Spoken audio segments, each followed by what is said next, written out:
2026వ సంవత్సరం మే నెల 5వ నెల మే నెల 2వ రాశి వృషభ రాశి. ఈ వృషభ రాశి ఫలితాలు చెప్పుకుంటున్నాం. ఈ వృషభ రాశికి రాహుకేతువుల మధ్యలోనే గ్రహాలు పడ్డాయి. అయితే ఈ రాశికి 11ంట కుజ శనులు ఉన్నారు. తర్వాత 12ంట రవి బుధులు ఉన్నారు. వృషభ రాశిలో శుక్రుడు ఉన్నాడు. మరి మిథున్ రాశిలో గురువు ఉన్నాడు. ఈ గ్రహాల వల్ల వచ్చేటువంటి ఫలితాలు ఏమిటి? కుజుడు ఏకాదశిలో ఉండటం చేత ఒక ఇల్లు కానీ, సొంత స్థలాలు కానీ, పొలాలు కానీ కొనుక్కుంటానికి బాగా అవకాశం ఉంది. పైన ఈ వృషభ రాశికి ఏకాదశంలో శని ఇంకా 6 మాసాలు ఉంటాడు. ఈ 6 మాసాలు కూడా 30 సంవత్సరాలకు ఒక్కసారే వృషభ రాశికి ఏకాదశంలోకి శని వస్తాడు. ఇది చాలా లాభదాయకం. ఈ సంవత్సరం బాగుపడినంతగా ఏ సంవత్సరం కూడా ఈ వృషభ రాశి వాళ్ళు బాగుపడలేరు. ఎందుకంటే శని ఏకాదశంలో ఆల్రౌండర్. నీకేది కావాలో అది ఖచ్చితంగా ఇస్తాడు. కుజుడు వల్ల ఇల్లు, పొలము ఇట్లాంటివి కాదు, ఇంకా వాహనం, కారు కానీ ఇట్లాంటివి కొనుక్కుంటానే బాగా అవకాశం ఉంది. బుధుడు బాగున్నాడు, వ్యాపారం బాగా సాగుతుంది. శుక్రుడు బాగున్నాడు, వివాహం అవుతుంది, మంచి భార్య వస్తుంది, సంతానం కలుగుతారు, ఇల్లు కట్టుకుంటారు. మరి ద్వితీయంలో గురువు ఉన్నాడు. వృషభ రాశికి మిథునంలో ద్వితీయంలో గురువు ఉన్నాడు.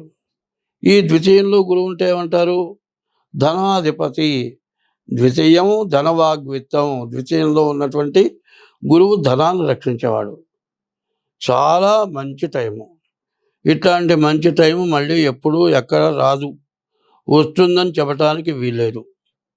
కానీ రాహుకేతువుల మధ్యలో గ్రహాలు పడ్డాయి.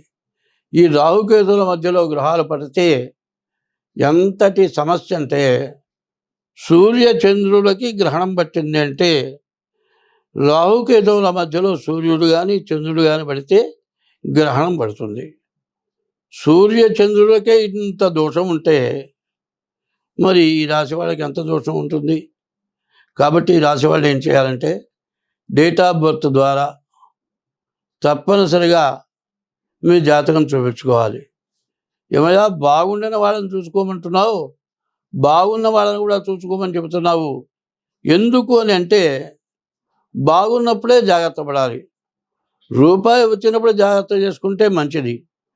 డబ్బులు వస్తున్నప్పుడు ఇష్టం వచ్చినట్టు ఖర్చు పెట్టుకుంటే రాని రోజు ఎట్లా బతుకుతారు?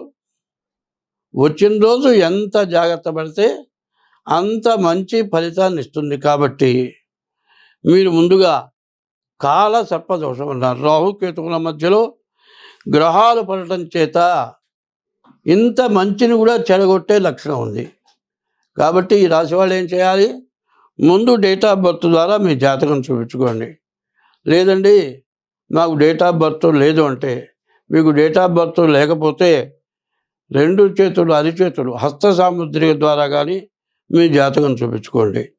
ఇంత వివరంగా ఎందుకు చెబుతున్నానంటే, ఈ 12 రాశుల్లో మరి వృషభ రాశికి వచ్చినంత మంచి జాతకం ఏ రాశిలో లేదు. గోచారంలో బాగుంది.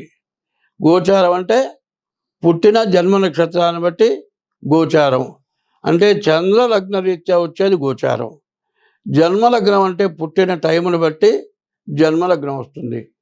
పుట్టిన టైమును బట్టి ఏదైనా చెడు ఉంటే దానికి తగినటువంటి ఉపశమనం చేసుకుంటే మీరు 100కి 100 పాళ్ళు లాభిస్తారు. అదే కాలసర్పదోషం. రాహుకేతువుల మధ్యలో గ్రహాలు ఉండటం చేత పూర్తిగా నష్టపడతారు. దీని నుంచి మీరు పూర్తిగా బయటపడాలి అనేటట్లయితే తప్పనిసరిగా మీ డేట్ ఆఫ్ బర్త్ ద్వారా మీ జాతకం చూపించుకోవడం చాలా అవసరం. స్వస్తి.